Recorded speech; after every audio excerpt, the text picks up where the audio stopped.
Hello and a very warm welcome viewers. You're watching Reset India with your host Kriti Mishra. Our show focuses on all the key areas where resetting, revamping or restructuring is required to boosting India's economic growth. And today we look at the digital journey of MSMEs. Government has taken a number of initiatives within the COVID-19 relief package under the Atmanirbhar Bharat Abhiyan for providing impetus to the micro, small and medium enterprises or the MSME sector in the country. For enhancing productivity through digital transformation and for ensuring ease of doing business, Udyam Registration Portal has been unveiled to provide a fully online, paperless and transparent MSME registration process. And to discuss the way forward, I am joined by Mr. Prashant Girbane, Director General, MCCIA, Mr. Santanu Mitra, Additional Development Commissioner, Ministry of MSME, and Mr. Navneet Sehgal, Additional Chief Secretary, Govt of Uttar Pradesh. Welcome to Rajya Sabha Television, all of you. Thank you. So over 21 lakh MSMEs registered since July 2020 on the Udyam portal. MSMEs from Maharashtra, Tamil Nadu lead in registration. Ministry of MSMEs launched it on July 1st, 2020. The aim is to promote ease of doing business for the MSME sector and to raise MSMEs' GDP contribution to 40% from the current 30%. MSME registration is free, paperless and based on self-declaration. No documents or proof of registration is required. Only Aadhaar number is needed. Government databases will provide PAN and GST-linked details on investment and turnover. Online system will be integrated with the income tax and the GSTIN systems. Well, those were the important insights and let me go back to my guests. Mr. Mitra, coming to you first. MSME registration on the Udyam portal crossed the 20 lakh mark, nearly doubled in the last 3 months. How's the momentum, sir? And how's the traction now, sir? It is going on very well. In fact, in the initial days, we had some teething problems and we immediately managed that. And now more than 15,000 registration almost is happening every day. And it is a seamless system, as you have already pointed out. We immediately send the data, especially for those for whom we have got PAN for the verification. And as regards those who are not giving their PAN right now, beyond 1st April, it will be mandatory. And PAN and GSTIN both were mandatory for all. But that the GSTIN is mandatory is creating certain problems for the class of enterprises which are exempt from filing GST returns. We are thinking of some alleviating measures as regards this issue. Otherwise, it is going on very well. And out of 21 lakhs so far, around 4 lakhs, I have around 4 lakhs are those who have migrated from the old UAM system. And mind it, they may be more in the number may be more from the UAM, because in the new system, we are clubbing together all units having the same PAN.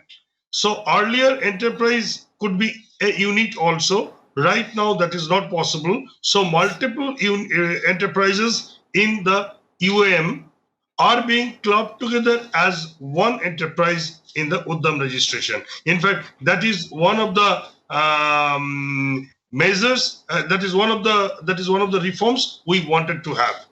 And here I may point out with due gratitude and thanks that Navneet Sehgal sir was one of our guides. We have regularly consulted him and we have taken his kind advice when we are finalizing our new notification and new definition.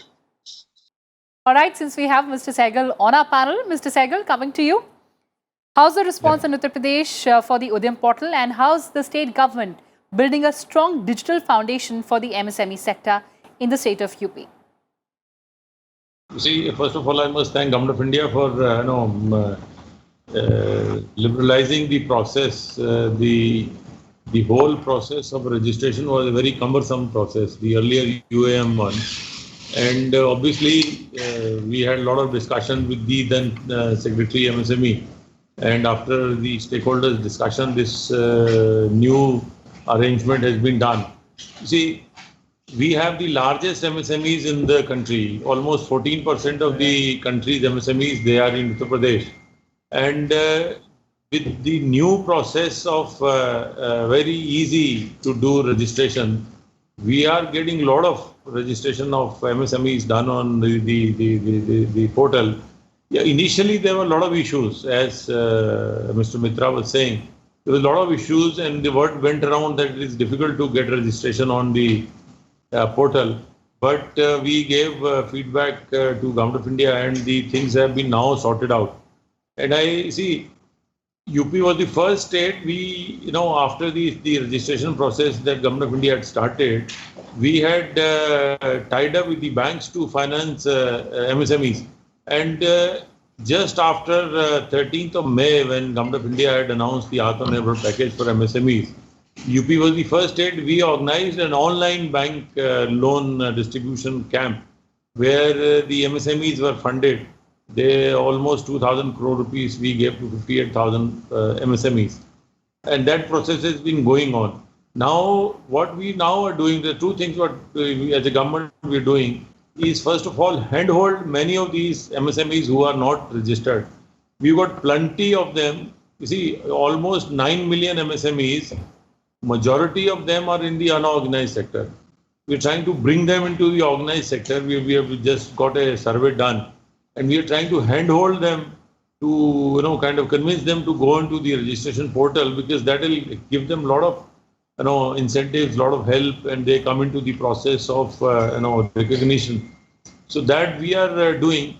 Apart from that, we have been, for technology, we have been helping the MSMEs. We had created an MSME Sathi app, where, by app, the MSMEs could post their problems, and we had put all the departments concerned with MSMEs, be it GST, be it power, or be it companies, corporations, government departments, whosoever was there, we had put them on the app also, and they were, easy to operate. And during pandemic, many of the MSMEs could solve their problems through the digital intervention that we did through the MSME app. Now again, we have launched another portal to enable the MSMEs to seek technical and professional guidance. You see, many of our MSMEs, they don't get sufficient advice. And particularly the micro ones or the smaller ones, since they don't have so much money, they don't get professional advice, and they end up, either, going the wrong way, or not being able to, successfully run the business and get into the sickness mode. So we have now created another portal called Udyam Sarthi. This Udyam Sarthi portal gives them everything, the technical advice, the taxation advice, the accounting advice, all kind of advice. It is available on this portal. So technology is, the one which is helping all these MSMEs to kind of come out of their issues and sort out their issues, seek guidance free of cost. Otherwise, they have to hire a consultant who will charge a fees and then give them guidance. Here, we are giving them all these guidance free of cost. And as Mr. Mitra was saying, although now Maharashtra and Tamil Nadu is leading, but soon Uttar Pradesh will be leading in the number of registrations, because we have the largest MSMEs in the country. And it is helping. It is helping, and it is bringing them into a process. That was the idea, that we should make it so easy that people just punch in information and get registered, and they are, under some sort of a record keeping, and that's what is happening. It's a good step by Govt of India, and as a state we are kind of supplementing it and hand-holding the MSMEs to get on board. All right, sir, you made a very important point about digital intervention and the pandemic, of course. Mr. Girbane, 2020 unraveled a new digital paradigm. It was a difficult year for the MSMEs as well. A year where there was a crisis, there were also opportunities. What are the key learnings for our MSMEs? I think, first of all, I'll take a moment to talk about Udyam and then the wider digital. Go ahead, sir. First of all, the Udyam process itself is a lot easier. So we should thank the DC MSME office and MSME ministry. And they're trying to make it easier, and we really, really appreciate that. The second part is Maharashtra has highest number thanks to the initiatives of government of Maharashtra as well as MSME development institutes, because the MSME DI officers could come and explain the process to many MSMEs, and that was really, really helpful. The third, associations like ourselves could put the content in regional languages. In this case, it was Marathi, to explain the need of doing this registration, the fact that it's very easy, and what would be the benefits. Primarily, as the MSMEs understand that to avail any scheme, this registration would be helpful, as well as to become even more formal so that you can access cheaper, faster, better, more credit.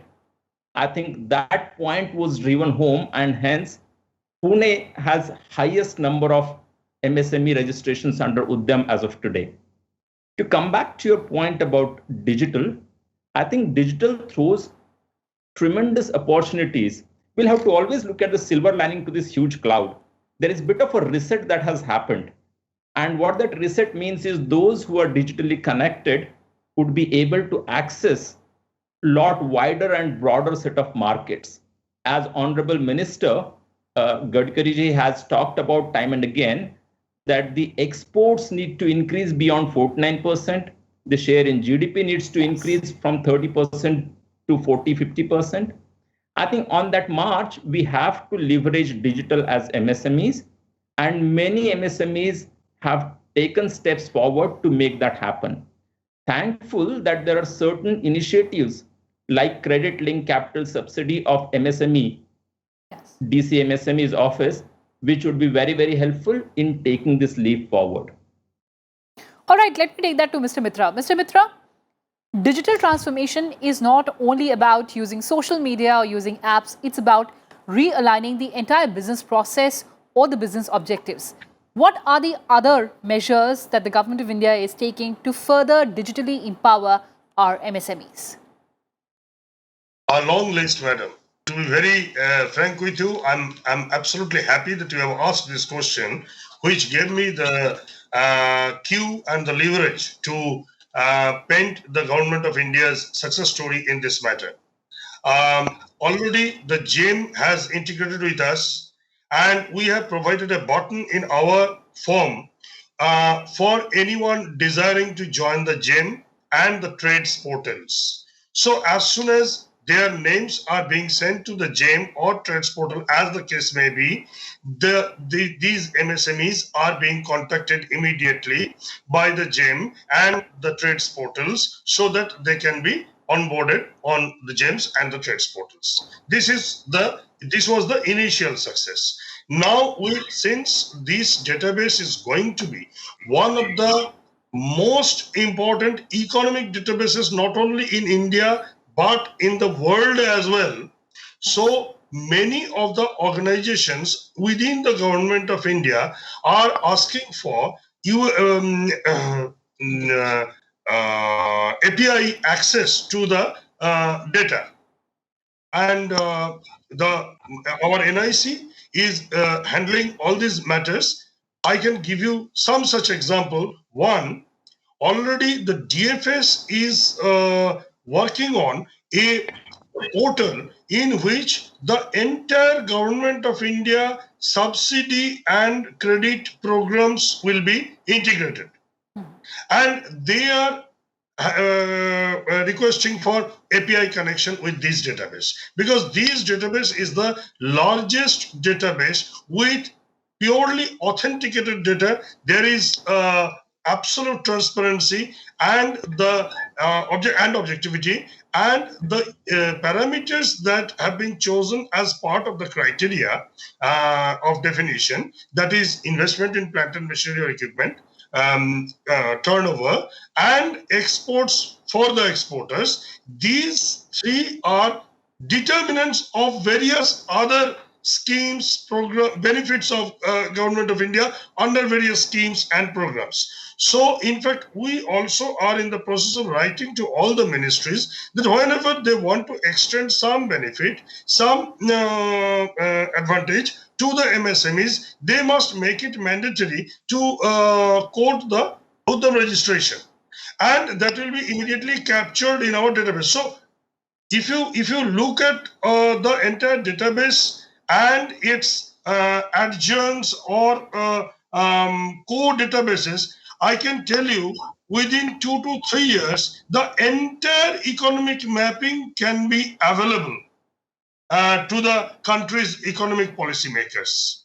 And it will have micro, I mean, not in the sense of enterprise. What I'm trying to say is that it will have all the micro level information about every enterprise. It is possible now to create an enterprise database where the investment, turnover, loans, various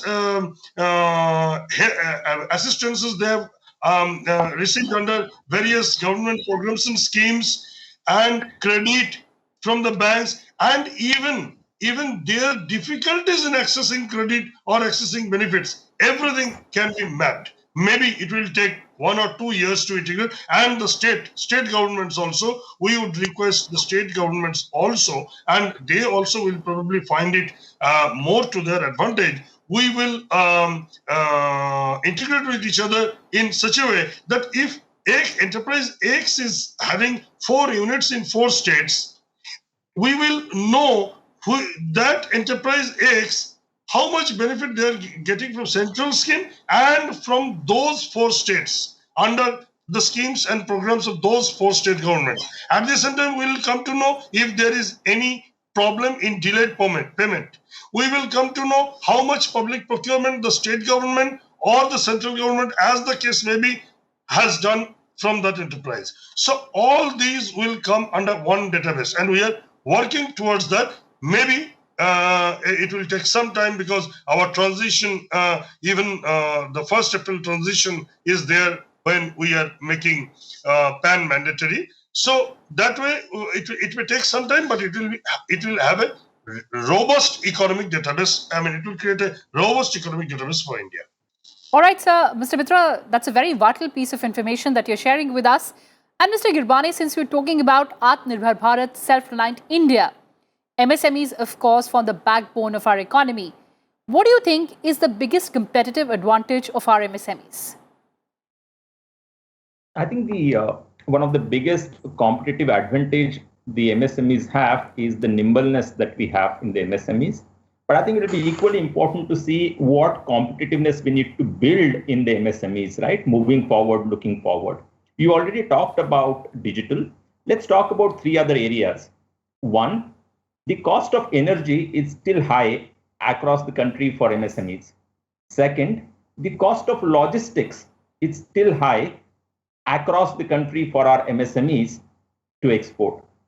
3rd, to a great extent, there are multiple schemes now from the government to make it happen, but the credit availability is the most important for MSMEs. Look at the numbers, right? Today, close to 17 lakh crore rupees of credit is taken by MSMEs. 17 lakh crore. But that's only about 15% of the total credit required. Only 15% of credit taken by MSMEs is formal credit. So where do they take 85% from? Informal credit. That's more expensive. That's not available. Imagine if our credit increases, even doubles up. A sector that's contributing 30% to GDP, a sector that's contributing 11 crore jobs, a sector that's contributing 50% of exports, what wonders it could do if we access this challenge of credit availability. And in that, let's just link up the Udyam registration. More the registrations happen, better the linkages with GSTN and PAN, which already MSME has done now, more easy it would be for MSMEs to avail formal credit, better credit. So to wrap it up, I think credit, logistics, and energy cost, these three things would catapult us to another level of competitiveness. All right, you made a very important point there. Mr. Mitra, let me take that to you. Credit, logistics, and energy cost. These are important issues that are being flagged by our panelist here. See, as regards the credit availability, yes, access to credit is the most basic requirement of the MSMEs. And whatever Mr. Girbane has, whatever statistics Mr. Girbane has quoted, I fully agree with those statistics. We need to improve, but we need to improve the situation. But at the same time, the banks' own norms and their own system of credit rating, that also, I think, should undergo some change somewhere. As far as the digital intervention in that is concerned, I would like to say that if the DFS comes up with its integrated portal, then this will bring a lot of transparency into the credit market also. As far as the logistics matters are concerned, yes, it is true that logistics is a very difficult proposition, but considering India's federal structure, it is not possible for any central government, probably in the initial days at least, to provide any solid logistics solution that would immediately result in much less cost. Let me put it this way. But at the same time, once it is decided at an appropriate level that all the data available, economic data available in the country are properly utilized, I think if the blockchain technology is utilized, then we can find out, we can come up with intelligent logistic solution systems as well from the data as available. As regards energy issue as raised by Mr. Girbane, I can only say that it is a much larger landscape. I mean, the problem has a much larger landscape. The international issues are there. The fuel cost, international fuel cost is there. And there is also the issue or question of increase in renewable energy within the country. So often I cannot say anything about any immediate solution or any chance of any solution in this regard in near future. But the two other issues probably will be can be resolved and can be to the satisfaction of the MSMEs in another 2 to 3 years. I think so. All right, so that's a very credible, yes, sir. That's a very credible assurance that you're giving. But Mr. Girbane, Government of India has launched several schemes. It has unveiled several measures. Just to list a few for our viewers: 3 lakh collateral-free automatic loans for businesses, including MSMEs; 20,000 crore subordinate debt for stressed MSMEs; 50,000 crore equity infusion through MSME funds of fund; new revised criteria for the definition of MSMEs; no global tender for procurement up to 200 crore. Sir, the impact of these steps on ground in reviving the MSMEs after the blow of the COVID-19 pandemic? Sure. Let's take them one by one. The first one is the revision of MSME classification.